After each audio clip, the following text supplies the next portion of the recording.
Hero बनायचं होतं आणि मात्र संगीताची लहानपणापासून आवड होती आणि त्यांच्याकडे 2च पर्याय होते. एक तर संगीताचं शिक्षक व्हावं. लाहोरमध्ये असताना ते संगीताचं शिक्षण देत होते लोकांना, शिक्षक म्हणून काम करत होते. मात्र तारुण्यात आल्यानंतर त्यांना असं एक होतं, की मला हिरो बनायचं आहे आणि जेव्हा फाळणी झाली भारत-पाक, तेव्हा ते अमृतसरला आलं त्यांचं सगळं कुटुंब आणि त्याच्यानंतर ओ.पी. नय्यर हे मुंबईमध्ये आले हिरो बनण्याच्या प्रयत्न करण्यासाठी.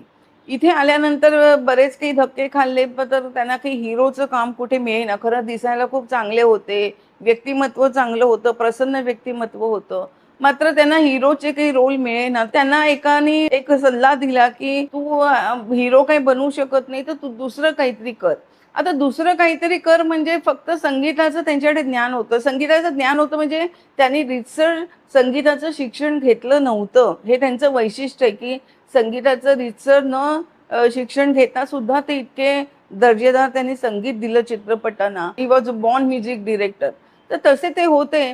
तर दुसरं काय करायचं तर आता संगीताचं म्हणून ते संगीत आपण इथे आता संगीत देऊया म्हणून त्यांना कनीज या चित्रपटामध्ये बॅकग्राऊंड म्युझिक द्यायची एक संधी मिळाली. त्याच्यानंतर आसमान या चित्रपटामध्ये त्यांना पहिली संधी मिळाली स्वतंत्र संगीतकार म्हणून काम करायची.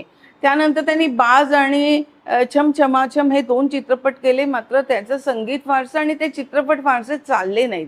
त्याच्यामुळे ओ.पी. नय्यर असा विचार करत होते, की आता मी परत अमृतसरला जातो. इथे काही माझं मुंबईमध्ये काही होईल करिअरचं असं काही मला वाटत नाहीये. तर आपण पुन्हा अमृतसरला जाऊया.